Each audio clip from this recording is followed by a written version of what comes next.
He lost both legs below the knee, protecting our country from the front lines in Afghanistan. But that's not stopping him from protecting us here at home. No, it's not. Matthias Ferreira just graduated the Suffolk County Police Academy in New York, becoming the country's first full-time double amputee cop. Joining us now with his heroic story, newly minted police officer Matthias Ferreira. Nice to see you this morning. And congratulations. And congratulations, and thank you for your service to our country. It's an unbelievable story. Take me back to 2011 when this all happened.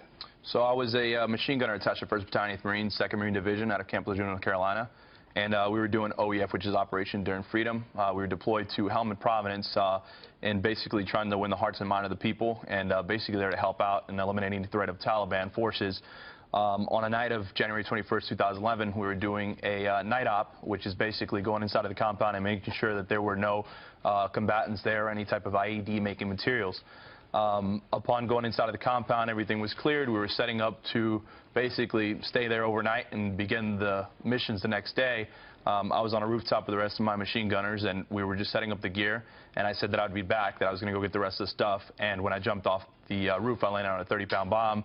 Upon the bomb going off, both my legs were amputated below the knees, and I had a broken pelvis and shattered femur.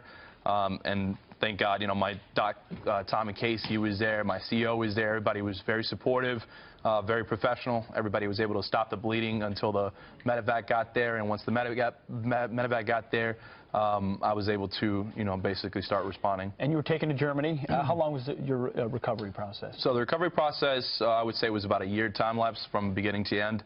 From Germany to Walter Reed Army Medical Center, you know, I don't remember too much from there. It was just remembering waking up in Washington, D.C., and basically start recovering from the wounds and walking. At 3 months, it took you to start walking, which is amazing. Why the police department?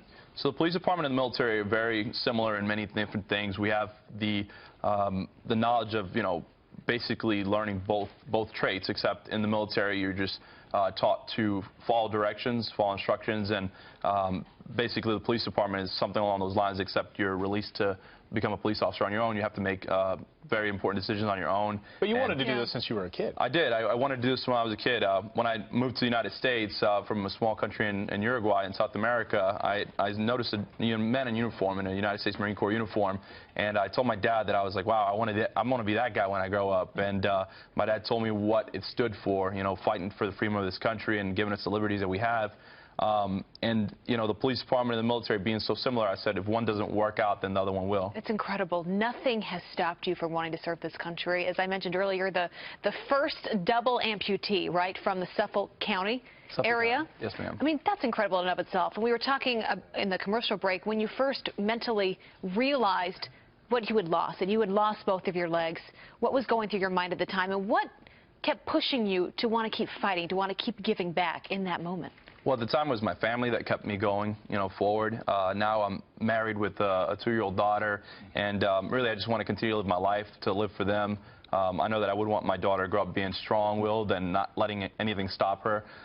You know, but my fellow classmates in the police academy and my staff and everybody there was just so supportive that it's really hard to just fail. It's hard to not continue to go on when so many people go. A lot of people wouldn't, so we really commend you this morning. And Suffolk County is a safer place having you on the street. The country is better. I appreciate that, sir. Because of people like you. You're an inspiration. Yeah, anyone thinks that they've got a tough day, you're an inspiration. That's exactly Officer Matthias Ferreira, we all need to hear your story today. Thank you for having us. I appreciate that. Thank you.